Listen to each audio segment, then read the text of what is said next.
സർവത്ര ഗോവിന്ദനാമസങ്കീർത്തനം ഗോവിന്ദ ഗോവിന്ദ. നമസ്കാരം.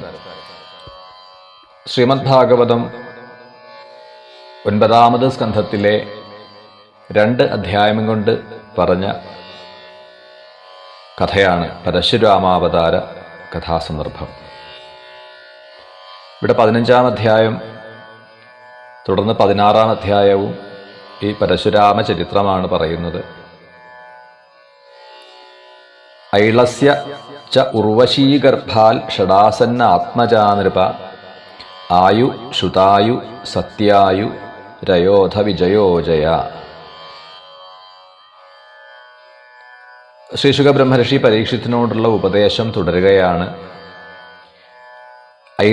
ഇളയുടെ പുത്രനായിട്ടുള്ള പുരൂരവസിന് ഉർവശിയിൽ നിന്ന്, ആ ഉർവശിയെ പുരൂരവസ് പ്രണയിച്ചതും ഈ രാജാവിനോടൊപ്പം ഉർവശി കുറച്ചു കാലം വസിച്ചതുമായ ആ കഥയെ മുൻപ് നമ്മൾ പറഞ്ഞു.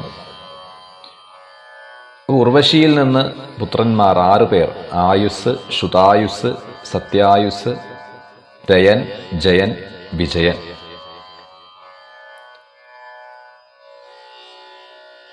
പിന്നീട് അവരുടെ വംശപരമ്പരയെയും ഇവിടെ പരിചയപ്പെടുത്തുകയാണ്. ശ്രുതായുസിന്റെ പുത്രനായിട്ട് വസുമാൻ, സത്യായുസിന്റെ പുത്രൻ ശ്രുതഞ്ജയൻ, രയന്റെ പുത്രൻ ഏകൻ, ജയന്റെ പുത്രനായി അമിതൻ, വിജയപുത്രനായി ഭീമൻ. അങ്ങനെ ആ പുത്രപരമ്പരകളെ പരിചയപ്പെടുത്തുമ്പോഴാണ് അതിൽ ജഹ്നു എന്നൊരാൾ, തസ്യ ജഹ്നു സുതോ ഗംഗാം ഗണ്ഡൂഷീകൃത്യയോ അപിബൽ. ജഹ്നു എന്നുള്ള ഒരു മഹാത്മാവ് ഗംഗാനദിയെ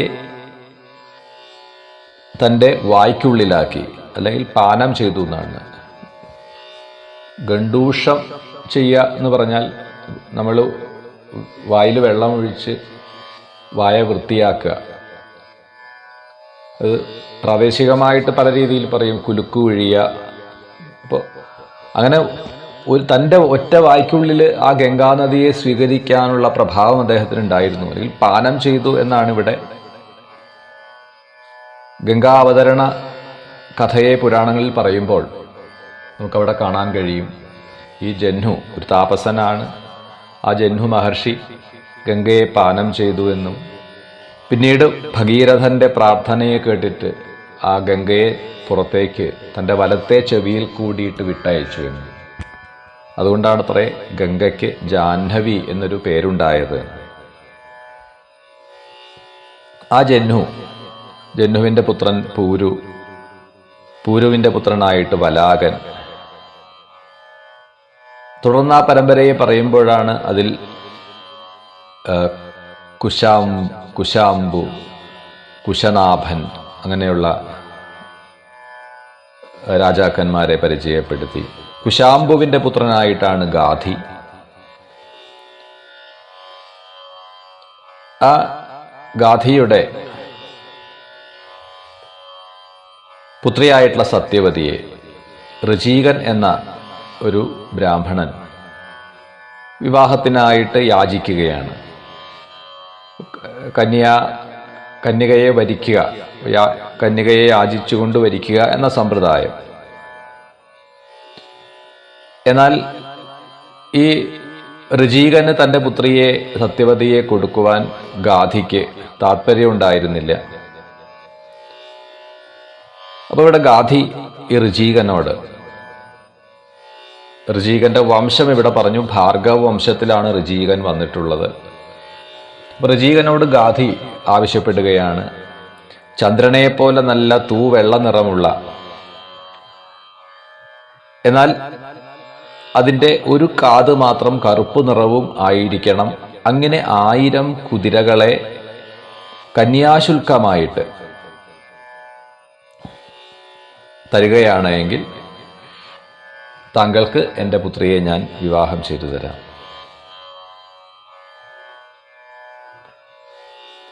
ഋചീകൻ ആ ഗാധിയുടെ വാക്ക് കേട്ട് അദ്ദേഹം വേഗം തന്നെ വരുണലോകത്തിലേക്ക് പോയി. വിശിഷ്ടങ്ങളായ അനേകം കുതിരകൾ വരുണലോകത്തിലുണ്ട്. വരുണനോട് തൻ്റെ ആവശ്യം അറിയിക്കുകയും ഈ പറഞ്ഞ അത്രയും കുതിരകളെ അവിടെ നിന്ന് നേടിയെടുത്തു കൊണ്ടുവന്നു ഗാധിക്ക് നൽകി. തുടർന്ന് ആ ഗാധിയുടെ പുത്രിയായിട്ടുള്ള സത്യവതിയെ ഋചീകൻ വിവാഹം ചെയ്തു.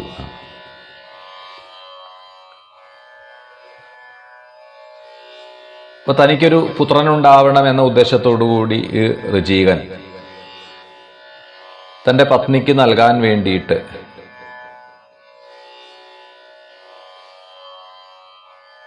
ശവയിത്വ ഉഭയേർ മന്ത്രൈ ചരും സ്നാതും ഗതോമുനി.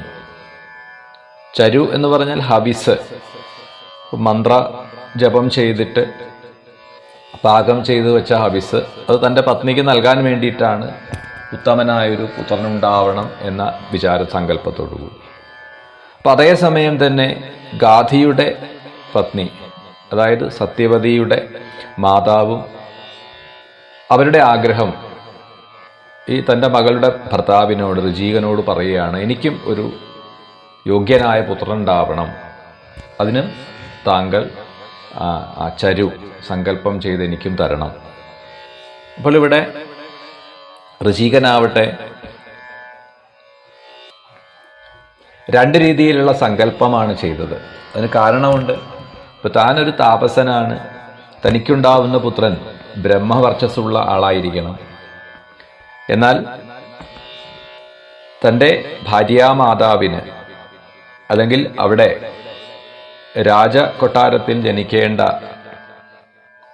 കുട്ടി രാജകുമാരനായിട്ട് വളരണം. അപ്പോൾ വേണ്ടത് ക്ഷാത്രവീര്യമാണ്.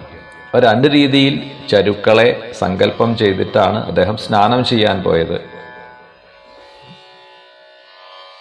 അപ്പോൾ തൻ്റെ പത്നിക്ക് കൊടുക്കാനുള്ള ചരുവിന് ബ്രാഹ്മമന്ത്രങ്ങളും പത്നി മാതാവിനുള്ളതിൽ ക്ഷാത്രമന്ത്രങ്ങളും അഭിമന്ത്രിച്ചിട്ടാണ് അദ്ദേഹം സ്നാനം ചെയ്യാൻ പോയി എന്നാണ്.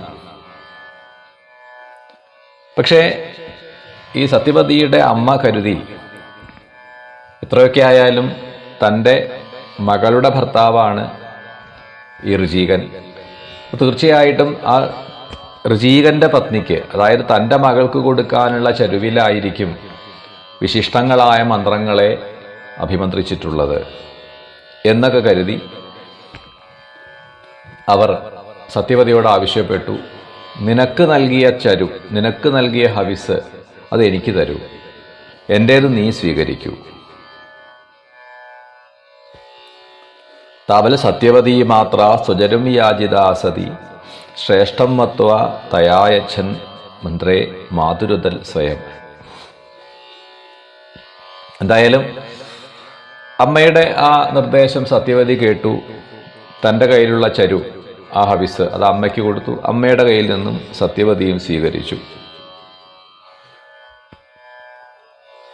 അപ്പോൾ തീർച്ചയായിട്ടും ഋചീകൻ പക്ഷപാതത്തോടുകൂടി തൻ്റെ പത്നി സത്യവതിക്ക് വേണ്ടി അതിന് വൈശിഷ്ട്യം കൂടുതലുണ്ടാവും എന്ന ധാരണയാണ് ഇവിടെ സത്യവതിയുടെ മാതാവിനുണ്ടായത്. അങ്ങനെ അവർ പരസ്പരം ആ ചരുക്കൾ, ആ ഹവിസിനെ മാറിയിട്ടാണ് സ്വീകരിച്ചത്. അങ്ങനെ ഭക്ഷിക്കുകയും ചെയ്തു.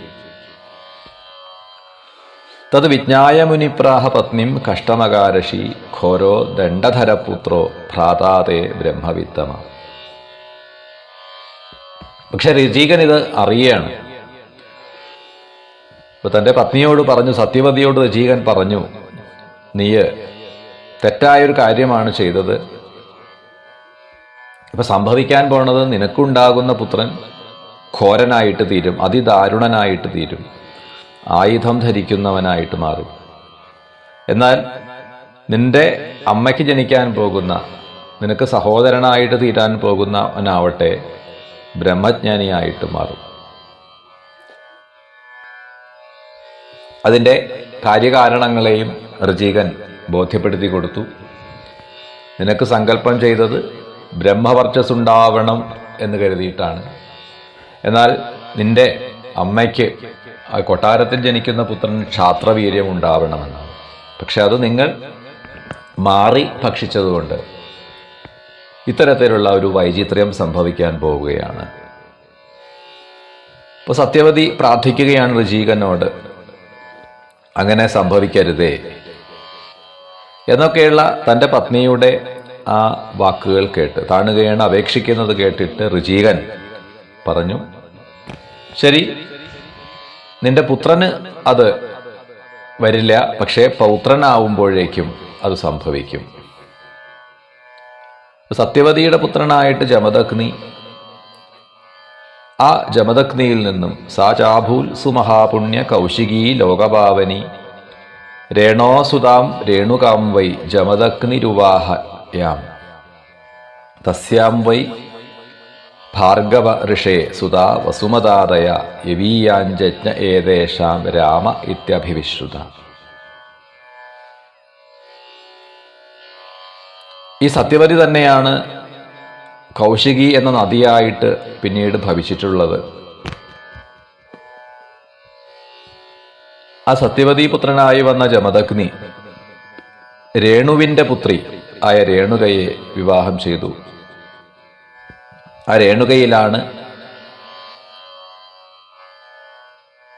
ഭാർഗവ വംശത്തിൽ ഉള്ള ഈ ജമദഗ്നിക്ക് വസുമതൻ തുടങ്ങിയിട്ടുള്ള പുത്രന്മാർ. അതിൽ ഒരാളാണ് രാമൻ എന്ന പ്രസിദ്ധ നാമത്തോടുകൂടി. പിന്നീട് പരശുരാമൻ എന്നറിയപ്പെടുന്ന ആ വൈഷ്ണവ അവതാരത്തെയാണ് ഇവിടെ വർണ്ണിക്കുന്നത്. യമാഹുർവാസുദേവാംശം ഹൈഹയാനാം കുലാന്തകം ത്രിസപ്ത കൃത്വോ യൈമാം ചക്രേ നിക്ഷത്രിയാം മഹിം. വിഷ്ണു അംശാവതാരമായിട്ടുള്ള ഈ രാമൻ ഹേഹയ വംശത്തിൻ്റെ, യഹയ രാജവംശത്തിൻ്റെ അന്തകനായി മാറി 21 വട്ടം ഈ ഭൂമിയെ ക്ഷത്രിയ ശൂന്യമാക്കി തീർത്തു.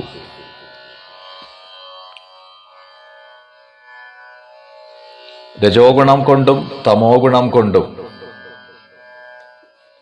ബ്രഹ്മദ്വേഷം വെച്ചു പുലർത്തുന്നവരുമായ ഭൂമിക്ക് ഭാരമായിട്ടുള്ള രാജാക്കന്മാരെ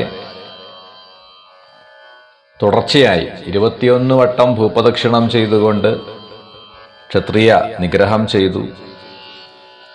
അപ്പോൾ പരീക്ഷിച്ച് ചോദിക്കുകയാണ്, ആത്മനിയന്ത്രണമില്ലാത്ത ക്ഷത്രിയന്മാർ എന്താണ് ചെയ്തതായ അപരാധം? എന്തുകൊണ്ടാണ് ഈ ക്ഷാത്രവംശത്തെ തുടർച്ചയായി കൊന്നൊടുക്കാൻ കാരണമായത് എന്ന് ചോദിക്കുകയാണ്. കാർത്തവീര്യാർജുനൻ എന്ന ഹൈഹയവംശത്തിലെ ഒരു രാജാവിൻ്റെ അപരാധം കൊണ്ടാണ്. ആ കാർത്തവീര്യാർജുനനെ കുറിച്ച് അല്പമൊന്നിവിടെ വർണ്ണിച്ചു. ഹൈഹയാനാം അധിപതി അർജുന ക്ഷത്രിയ ഋഷഭ ഋതം നാരായണസ്യാംശം ആരാധ്യ പരികർമ്മഭി. ഹൈഹയ വംശത്തിലെ അവരുടെ അധിപതിയായി ക്ഷത്രിയരിൽ ശ്രേഷ്ഠനായിട്ടുള്ള കാർത്തവീര്യൻ, ഈ കാർത്തവീര്യാർജുനൻ മഹാവിഷ്ണുവിൻ്റെ തന്നെ അംശാവതാരമായിട്ടുള്ള ദത്താത്രേയ മഹർഷിയെ ആചാര്യനായി ഗുരുവായി സ്വീകരിക്കുകയും അദ്ദേഹത്തിനെ ആരാധിച്ച് ദത്താത്രേയനെ പ്രസാദിപ്പിച്ച് അനേകം വരങ്ങൾ നേടിയ ആളാണ് കാർത്തവീര്യൻ. 1000 കൈകളെ നേടി എന്നാണ്. കൈകൾ കർമ്മം ചെയ്യാനുള്ളതാണ്. അത്രയും ബാഹുബലം ഉണ്ടാവുക, 1000 കൈകൾക്ക് സമാനമായിട്ടുള്ള അനേകം കർമ്മങ്ങൾ ചെയ്യാൻ ഉള്ള ഒരു ബലവും വീര്യവും ഉണ്ടായിത്തീർന്നു കാർത്തവീര്യന്.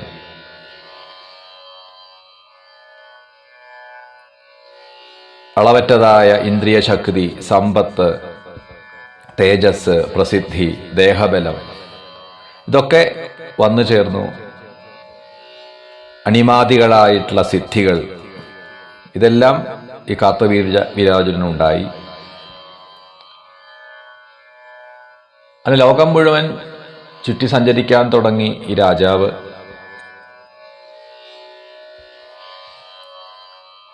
പലപ്പോഴും അഹങ്കാരിയായിട്ടുള്ള ഈ കാർത്തവീര്യൻ അനേകം സ്ത്രീകളാൽ ആവൃതനായി രേവാനദി അഥവാ നർമ്മദാ നദിയിൽ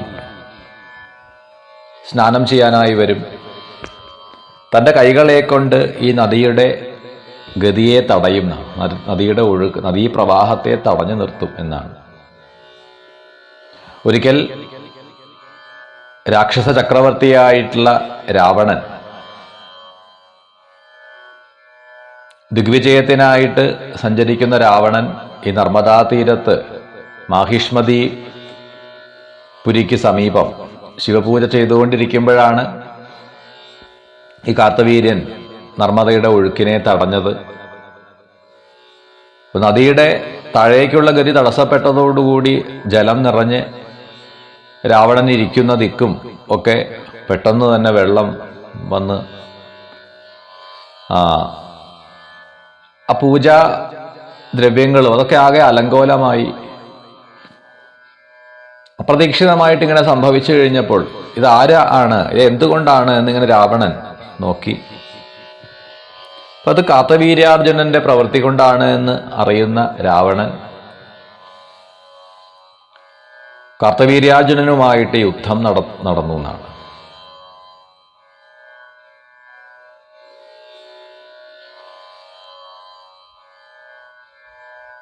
അനായാസം ആ കാർത്തവീര്യൻ രാവണനെ പിടിച്ചു ബന്ധിച്ചു തൻ്റെ കൊട്ടാരത്തിൽ മാഹിഷ്മതിയിൽ കൊണ്ടുവന്ന് തടവിലാക്കി എന്നാണ്.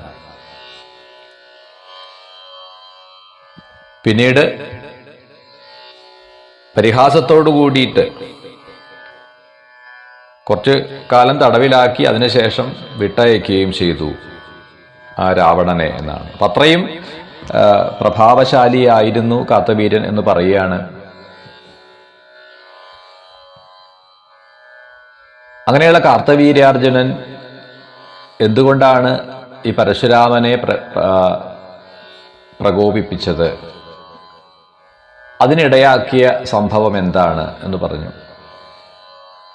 ഒരിക്കൽ കാർത്തവീര്യൻ വനത്തിൽ കൂടി സൈന്യങ്ങളോട് ഒപ്പം സഞ്ചരിക്കുമ്പോൾ ജമദഗ്നിയുടെ ആശ്രമ പ്രദേശത്ത് എത്തിച്ചേർന്നു.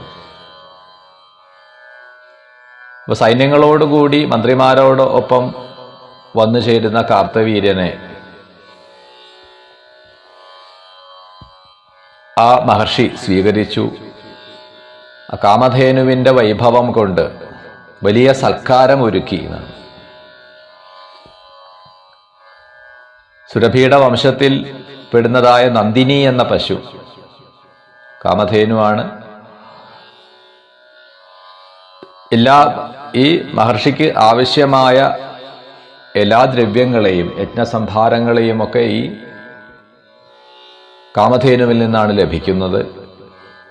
ഇത്രയും അധികം സൈന്യങ്ങൾക്കും രാജാവിനും കാർത്തവീര്യനും ഒക്കെ വേണ്ടതായ വിഭവങ്ങളെ നൽകി വളരെയധികം താല്പര്യത്തോടുകൂടി അവരെ സ്വീകരിച്ചു.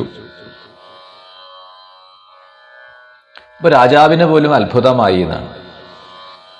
തൻ്റെ കൊട്ടാരത്തിൽ ഉള്ളതിനേക്കാൾ ഐശ്വര്യം ഇവിടെ ഉണ്ട്. അതിനെല്ലാം കാരണമായിട്ടുള്ളത് ഈ ധേനുവാണ്, ഈ പശുവാണ് എന്ന് മനസ്സിലാക്കിയ കാർത്തവീര്യൻ അതിനെ ബലമായി അപഹരിച്ചു കൊണ്ടുപോകാൻ നിയോഗിച്ചു, തൻ്റെ സൈന്യങ്ങളെ നിയോഗിച്ചു. അങ്ങനെ ബലമായിട്ട് കാർത്തവീര്യൻ ആ കാമധേനുവിനെ കൊണ്ടുപോയി എന്നാണ്, മാഹിഷ്മതിയിലേക്ക് കൊണ്ടുപോയി. അതിനുശേഷമാണ് പരശുരാമൻ ആശ്രമത്തിൽ എത്തിച്ചേരുന്നത്. അപ്പൊ കാർത്തവീര്യാർജുനന്റെ ഈ പ്രവൃത്തിയെ കുറിച്ച് കേട്ട പരശുരാമൻ കോപത്തോടു കൂടിയിട്ട് വെൺമഴു ആ പരശുവൊക്കെ എടുത്തുകൊണ്ട് മറ്റായുധങ്ങളെല്ലാം എടുത്ത് അവിടുന്ന് പുറപ്പെട്ടു. തമാപതന്തം ഭൃഗുവര്യമോജസ ധനുർധരം ബാണപരശ്വഥായുധം ഐണേയ ചർമാംബരമർക്കധാമഭിയുതം ജഡാഭിർദൃശേ പുരീം വിശൻ. ഈ മാഹിഷ്മതിയിലേക്ക് പ്രവേശിക്കുന്ന ആ പരശുരാമനോട് എങ്ങനെയുള്ള പരശുരാമനാണ്? വെൺമഴു ധരിച്ചുകൊണ്ട് കൃഷ്ണാജിനം ധരിച്ച് വരുന്നതായ ആ ഭാർഗവ രാമനെ, ഭൃഗുകുലത്തിൽ ജനിച്ചതായിട്ടുള്ള ഭാർഗവരാമനെ കണ്ടു കാർത്തവീര്യൻ. പിന്നെ വലിയ യുദ്ധമാണ്. കാർത്തവീര്യന്റെ 17 അക്ഷൗഹിണി പടകളെയും അനായാസം ഈ പരശുരാമൻ ഒറ്റയ്ക്ക് എതിർത്ത് തോൽപ്പിച്ചു.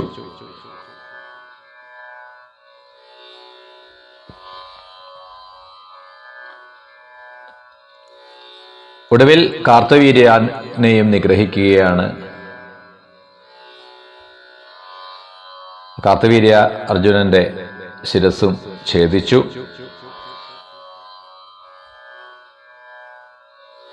കൃത്തബാഹോ ശിരസ്തസ്യ ഗിരേ ശൃംഗമിവാഹരൽ ഹതേ പിതരിതൽപുത്ര ആയുധം ദുദ്രുഭയാൽ. കാർത്തവീര്യാർജുനന്റെ ശിരസിനെ ഒരു പർവ്വതശിഖരം എന്ന പോലെ വെട്ടി അടർത്തി മാറ്റി.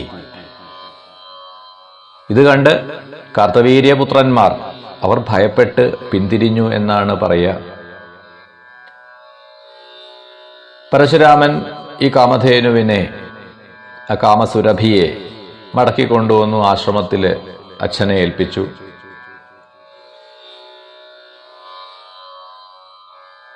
ഉണ്ടായ സംഗതികളെല്ലാം പറഞ്ഞു കേൾപ്പിച്ചു. അപ്പോൾ ജമദഗ്നി രാമനോട് പറയുകയാണ്, രാമ, ഈ പാപകർമ്മം ചെയ്തു. കാരണം ഒരു രാജാവ് രാജ്യം ഭരിക്കുന്ന ആളാണ്. രാജാവിൽ എല്ലാ ദേവതാ സ്വരൂപങ്ങളും എല്ലാ ദേവതാ സാന്നിധ്യവും ഉണ്ട് എന്നാണ് പറയുക. അങ്ങനെയുള്ളൊരു രാജാവിനെയാണ് നീ നിഗ്രഹിച്ചത്. മാത്രമല്ല, നമ്മൾ ഈ ബ്രഹ്മവർച്ചസ്സുള്ളവർ ക്ഷമയോടുകൂടിയിട്ട് വേണം കാര്യങ്ങളെ കാണുവാനും സമീപിക്കുവാനും.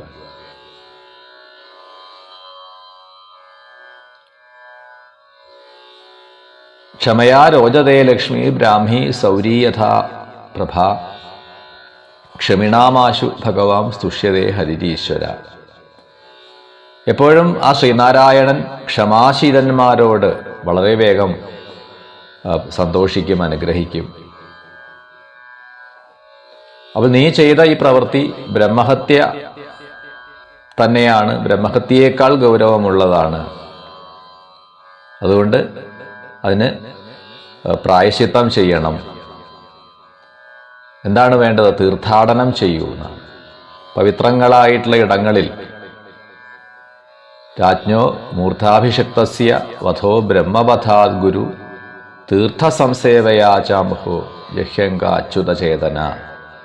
ഇന്ന് തീർത്ഥാടനം ചെയ്ത് നിന്റെ പാപത്തെ ഇല്ലാതെയാക്കിയാലും എന്ന ജമദഗ്നിയുടെ നിർദ്ദേശമനുസരിച്ച് ആ പരശുരാമൻ തീർത്ഥയാത്രയ്ക്കായിട്ട് പുറപ്പെട്ടു. പിത്രോപശിക്ഷിതോ രാമ തഥേതി ഗുരുനന്ദന സംവത്സരം തീർത്ഥയാത്ര ചരിത്വ ആശ്രമമാവ്രജൽ. ജമദഗ്നിയുടെ നിർദ്ദേശമനുസരിച്ച് പരശുരാമൻ ഒരു സംവത്സരം തീർത്ഥയാത്രയെ ചെയ്തു. അതിനുശേഷം ആശ്രമത്തിലേക്ക് മടങ്ങിയെത്തുകയാണ്. പിന്നീട് നടന്ന മറ്റൊരു സംഭവം ഇവിടെ സാന്ദർഭികമായിട്ട് പറയുകയാണ്. കഥാചിൽ രേണുകായാത ഗംഗായ പത്മമാലിനം ഗന്ധർവരാജം ക്രീഡന്തം അപ്സരോഭി അപശ്യത. ഒരിക്കൽ ഗംഗാനദിയിൽ ജലമെടുക്കാൻ വേണ്ടി പോകുന്ന രേണുകാദേവി, ജമദഗ്നിയുടെ പത്നി, പരശുരാമന്റെ മാതാവായിട്ട് രേണുകാദേവി ഗംഗാനദിയിലേക്ക് ചെല്ലുമ്പോൾ അവിടെ അനേകം അപ്സരസ്സുകളോടുകൂടി ജലക്രീഡകളിൽ ഏർപ്പെട്ടിരിക്കുന്ന ഒരു ഗന്ധർവനെ കാണുകയാണ്. അല്പസമയം താൻ എന്തിനു വേണ്ടിയിട്ടാണ് നദിയിൽ ഈ ഗംഗയിലേക്ക് വന്നത്, അതൊക്കെ അല്പസമയത്തേക്ക് രേണുകാദേവി മറന്നുപോയി. ഈ ഗന്ധർവനെയും ആ സ്ത്രീകളെയും ഒക്കെ നോക്കിക്കൊണ്ട് അങ്ങനെ നിന്നു. ആ ഗന്ധർവന്റെ, ചിത്രരഥൻ എന്നുള്ള ഗന്ധർവന്റെ സൗന്ദര്യം, ആ അപ്സരസ്സുകളോടുകൂടി ജലക്രീഡയിൽ മുഴുകിയിരിക്കുന്ന ആ രംഗമൊക്കെ കണ്ട് താൻ ജലം എടുത്തുകൊണ്ടുവന്ന് ആശ്രമത്തിൽ മടങ്ങിച്ചെന്നാലേ അഗ്നിഹോത്രം അത് ആ ജമദഗ്നിക്ക്, തൻ്റെ ഭർത്താവിന് ചെയ്യാൻ കഴിയൂ. അത് ഒരു നിശ്ചിത സമയത്ത് ചെയ്യേണ്ട, സൂര്യാസ്തമയം, സൂര്യോദയം, ഇതിനെയൊക്കെ കണക്കാക്കി ചെയ്യേണ്ട ഒരു കാര്യമാണ്. അപ്പം ഇവിടെ അഗ്നിഹോത്രത്തിനുള്ള സമയം അതിക്രമിച്ചതുപോലും രേണുകാദേവി അറിഞ്ഞില്ല. കാലാത്യം തം വിലോക്യ ഹൃദേ ശാപവിശങ്കിത ആഗത്യ കലശം ദസ്തൗ പുരോധായ കൃതാഞ്ജലി. അഗ്നിഹോത്രത്തിനുള്ള സമയം അതിക്രമിച്ചു എന്ന് പിന്നീട് ബോധ്യപ്പെട്ടതായ രേണുകാദേവി ആ ജലകുംഭം, വെള്ളം എടുത്തുകൊണ്ടുവന്നു മഹർഷിയുടെ മുൻപിൽ വച്ച് ശാപമുണ്ടാകുമോ എന്ന് സംശയിച്ചുകൊണ്ട് അങ്ങനെ കൈകൂപ്പി നിൽക്കുകയാണ്. എന്നാൽ ജമദഗ്നിയാവട്ടെ വ്യഭിചാരം മുനിർജ്ഞാത്വ പത്നിയ പ്രഭിപിതോ ബ്രവീൽ. തൻ്റെ പത്നി മനസ്സുകൊണ്ട് വ്യഭിചരിച്ചു എന്നാണ്, അതിനെ മനസ്സിലാക്കി എന്നാണ് അദ്ദേഹം. നമ്മൾ ചെയ്യുന്ന കർമ്മങ്ങളെ വാചികം, മാനസികം, കായികം എന്നിങ്ങനെ മൂന്നായിട്ടാണ് പറയുക. ശരീരം കൊണ്ട് നമ്മൾ ചെയ്യുന്നൊരു പ്രവൃത്തി, അത് അതിനു മുൻപ് നമ്മൾ മനസ്സുകൊണ്ട് ഒരു പക്ഷേ ചെയ്തിട്ടുണ്ടാവും. അല്ലാതെ ഒരു കർമ്മവും ഒരു പ്രവൃത്തിയും നമുക്ക് ശാരീരികമായിട്ട് മാത്രം സാധ്യമല്ല. നമ്മുടെ മനസ്സിലുണ്ടാവുന്ന വിചാരങ്ങളുടെ ഒരു അനന്തരഫലമാണ് ഇവിടെ അത് പ്രവൃത്തിയായിട്ട്, ശരീരത്തിൻ്റെ പ്രവൃത്തിയായിട്ട് പരിണമിക്കുക. ഇവിടെ രേണുകാദേവി ശരീരം കൊണ്ട് ഒരു തെറ്റായ പ്രവൃത്തി ചെയ്തിട്ടില്ല, എന്നാൽ മനസ്സുകൊണ്ട്, മനസ്സിൽ ചില വിചാരങ്ങളുണ്ടായി. അതാണ് ഇവിടെ പറഞ്ഞത്. ആ മാനസികമായ വ്യഭിചാര ദോഷത്തെ അറിയുന്ന ജമദഗ്നി അത്യന്തം കുപിതനായിട്ട് പറയുകയാണ് തൻ്റെ പുത്രന്മാരോട്, ഘ്നതയിനാം പുത്രകാഹ പാപം ഇത്യുക്താസ്തേന ചക്രിതേ. ദുർവൃത്തയായിട്ടുള്ള നിങ്ങളുടെ അമ്മയെ നിഗ്രഹിക്കൂ എന്നാണ് പുത്രന്മാരോട് ആവശ്യപ്പെട്ടത്. പക്ഷെ അവർ അത് ചെയ്തില്ല എന്നാണ്. രാമ സഞ്ജോതിത പിത്ര ഭ്രാതൃൻ മാത്ര സഹാവധി പ്രഭാവജ്ഞോ മുനേ സമ്യക് സമാധേസ്തു തപസശ്ചത. ജമദഗ്നിയുടെ നിർദ്ദേശം കേട്ട രാമൻ അമ്മയെയും ജ്യേഷ്ഠന്മാരെയും, അച്ഛൻ്റെ വാക്കനുസരിക്കാത്ത തൻ്റെ ജ്യേഷ്ഠന്മാരെയും അമ്മയെയും നിഗ്രഹിച്ചു. തൻ്റെ അച്ഛൻ്റെ, ജമദഗ്നിയുടെ തപോബലം എന്താണ്, പ്രഭാവം എന്താണ് എന്ന് രാമൻ അറിയാം. അതുകൊണ്ട് തന്നെയാണ് അച്ഛൻ്റെ നിർദ്ദേശത്തെ പാലിച്ചത്. താൻ പറഞ്ഞ കാര്യം അതേപോലെ അനുസരിച്ചു. ഒട്ടും സംശയിച്ചു നിൽക്കാതെ അക്ഷരം പ്രതി താൻ നിർദ്ദേശിച്ച കാര്യത്തെ രാമൻ ചെയ്തു എന്ന് കണ്ട് ജമദഗ്നി മഹർഷിക്ക് സന്തോഷമായി. എന്താണ് വരം വേണ്ടത് എന്ന് ചോദിക്കുകയാണ് ജമദഗ്നി. അപ്പോൾ പരശുരാമൻ ആവശ്യപ്പെട്ടത്, ഈ ഞാൻ നിഗ്രഹിച്ച അമ്മയും എൻ്റെ ജ്യേഷ്ഠന്മാരും ജീവിക്കണം, അവരെ ഞാൻ നിഗ്രഹിച്ചു എന്നൊരു വിചാരം അവർക്ക് ഉണ്ടാവാനും പാടില്ല. ആ രാമൻ മുറിച്ചു മാറ്റിയ ശിരസ്സും ഉടലും ഓരോരുത്തരുടെയും അങ്ങനെ ചേർത്തു വെച്ചു. എല്ലാവരും ഉറക്കത്തിൽ നിന്ന് ഉണരുന്നത് പോലെ കണ്ണു തുറന്നു എന്നാണ്. അനായാസമായിട്ട് എല്ലാവരും എഴുന്നേറ്റു. ഇവിടെ പരശുരാമന് തൻ്റെ അച്ഛൻ്റെ, ജമദഗ്നിയുടെ ആ വീര്യം തപശക്തിയെക്കുറിച്ച് അദ്ദേഹം അറിയുന്ന ആളാണ്, ബോധവാനാണ്. അതുകൊണ്ടാണ് ഈ ഒരു കർമ്മം ചെയ്തത് എന്നാണ്. ഈ ജമദഗ്നി അസാമാന്യ തപോവീര്യമുള്ള ആളാണ്, നിഗ്രഹിക്കാനും അനുഗ്രഹിക്കാനും സമർത്ഥനുമാണ്. അതുകൊണ്ട് അദ്ദേഹത്തിന്റെ നിർദ്ദേശം അനുസരിക്കുകയാണ് വേണ്ടത്. അത് പരശുരാമന് നല്ല ബോധ്യമുണ്ടായിരുന്നു എന്നാണ്. പിന്നീടാണ് ഈ പരശുരാമൻ നിഗ്രഹിച്ച കാർത്തവീര്യാർജുനന്റെ പുത്രന്മാർ, അവർക്ക് തൻ്റെ ഞങ്ങളുടെ അച്ഛനെ രാമൻ നിഗ്രഹിച്ചു. അപ്പോൾ വല്ലാതെ ഒരു കോപവും സങ്കടവും അവരെ ബാധിച്ചു. മറ്റൊരു സന്ദർഭത്തിൽ ഈ പരശുരാമൻ ആശ്രമത്തിൽ ഇല്ലാത്തതായ സമയം അവർ പകരം വീട്ടാൻ വേണ്ടിയിട്ടാണ് ജമദഗ്നിയുടെ ആശ്രമത്തിലേക്ക് എത്തിച്ചേരുകയാണ് ഉണ്ടായത്.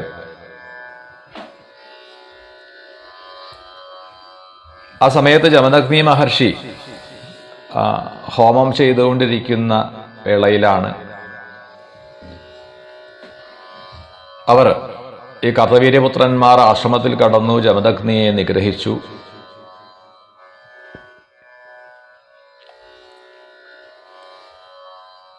രാമമാതാവായിട്ടുള്ള രേണുകാദേവിയുടെ രോദനം, ജമദഗ്നിയുടെ ശിരസ് അറുത്തുകൊണ്ടു പോകുന്നു കാർത്തവീര്യ പുത്രന്മാർ. അത് കണ്ട് വളരെയധികം ഭയത്തോടും സങ്കടത്തോടും കൂടിയിട്ട് രേണുകാദേവി രാമനെ വിളിച്ച് കരയുകയാണ്. രാമരാമേതി താതേതി വിചുക്രോശോച്ചകൈ സതി. രാമനെ വിളിച്ച് വിലപിക്കുന്ന രേണുകയുടെ ആ വിലാപം, അമ്മയുടെ വേദനാപൂർണമായിട്ടുള്ള ആ വാക്കുകൾ കേട്ടു. വളരെ ബന്ധപ്പെട്ട് ആശ്രമത്തിലേക്ക് വന്നു. ഈ രംഗമൊക്കെ കണ്ടു. തൻ്റെ അച്ഛൻ കൊല്ലപ്പെട്ടിരിക്കുന്നു.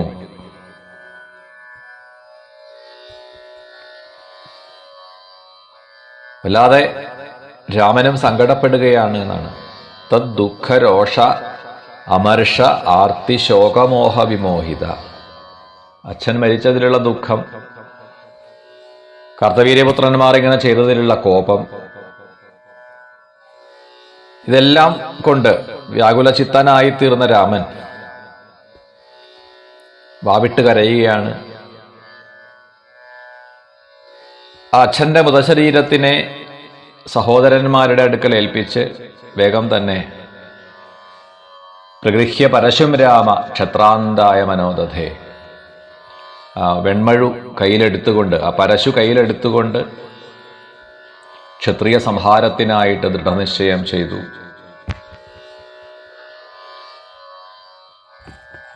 അവിടുന്ന് അങ്ങോട്ട് പുറപ്പെട്ടു. അങ്ങനെ മാഹിഷ്മതി നഗരത്തിലേക്ക്, ഹൈഹയന്മാരുടെ രാജധാനിയാണ് മാഹിഷ്മതി, അവിടേക്ക് എത്തിച്ചേർന്ന രാമൻ പിന്നീട് ക്ഷത്രിയ നിഗ്രഹം ചെയ്യുകയാണ്. ക്രമേണ ഈ മരിച്ചു വീഴുന്ന രാജാക്കന്മാരുടെ ശിരസ്സുകൊണ്ട് ഒരു പർവ്വതം തന്നെ ഉണ്ടാക്കി എന്നാണ്. തേഷാംസ ശീർഷഭീരാജൻ മധ്യേ ചക്രേ മഹാഗിരി. അത്രയധികം കൊലപാതകം ചെയ്തു, അത്രയധികം രാജാക്കന്മാരെ നിഗ്രഹിച്ചു എന്ന് പറയുകയാണ്.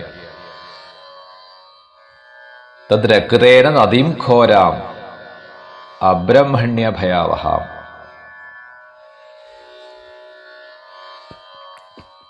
ഈ യുദ്ധത്തിൽ മരിച്ചു വീഴുന്നവരുടെ രക്തം കൊണ്ട് അതൊരു നദിയായിട്ടങ്ങനെ പ്രവഹിക്കാൻ തുടങ്ങി. ആ തളം കെട്ടിക്കിടക്കുന്ന രക്തം 9 കയങ്ങളാണ് അവിടെ രൂപാന്തരപ്പെട്ടത് എന്നാണ് പറയുക.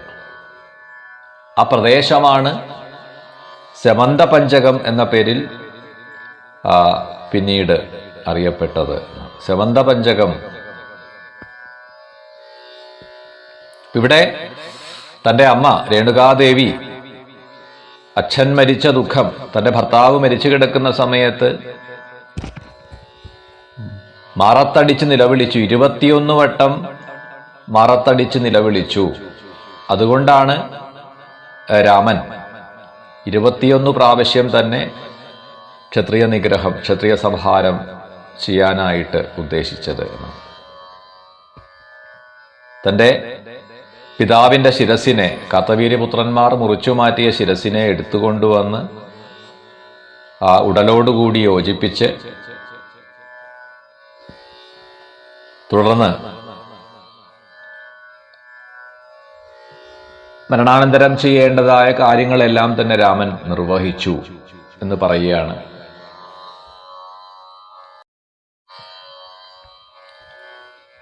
മരണാനന്തര കർമ്മങ്ങളെല്ലാം പൂർത്തിയാക്കിയ പരശുരാമൻ വേണ്ടതുപോലെ അതെല്ലാം ഭംഗിയായി നിർവഹിച്ചു കഴിഞ്ഞതോടെ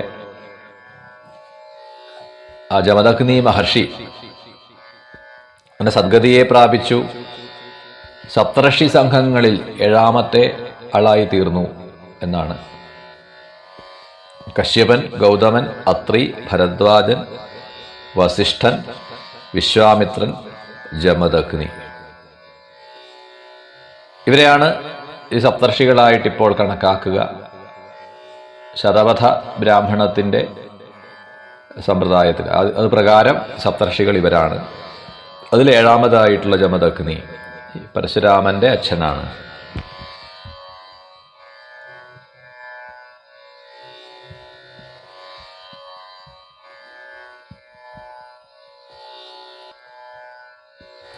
അനേകം യാഗാദികളെല്ലാം ചെയ്ത ഈ പരശുരാമൻ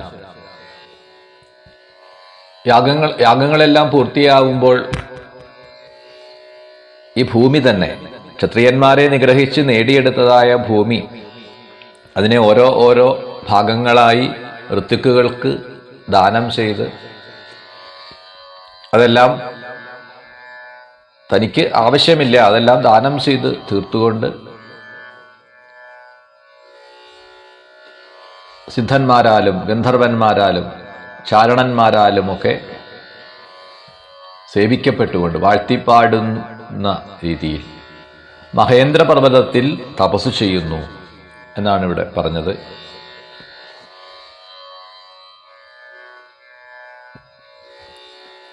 അപ്പോൾ ഇവിടെ ശ്രീമദ് ഭാഗവതത്തിൽ ചന്ദ്രവംശ രാജാക്കന്മാർ, സോമവംശ രാജാക്കന്മാരുടെ ആ ചരിതം വർണ്ണിക്കുന്ന വേളയിൽ പറഞ്ഞ ഭാർഗവരാമ കഥ, ചന്ദ്രവംശത്തിലെ ഗാധി എന്ന രാജാവിൻ്റെ പുത്രിയായിട്ടുള്ള സത്യവതിയെ ഭൃഗുവംശത്തിലെ ഋചീകൻ എന്ന മഹർഷി വിവാഹം ചെയ്തതും ഋചീകന്റെ പുത്രനായി വന്ന ജമദഗ്നി പുത്രനായിട്ട് വന്ന പരശുരാമൻ, വിഷ്ണു അവതാരമായിട്ട്. അങ്ങനെ ആ പരശുരാമൻ സർവക്ഷത്ര സംഹാരം നടത്തിയതും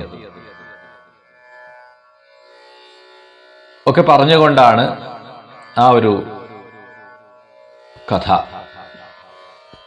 അവിടെ പൂർത്തിയാക്കിയത്. ശ്രീഹരേ നമഃ. സർവത്ര ഗോവിന്ദനാമ സങ്കീർത്തനം. ഗോവിന്ദ ഗോവിന്ദ.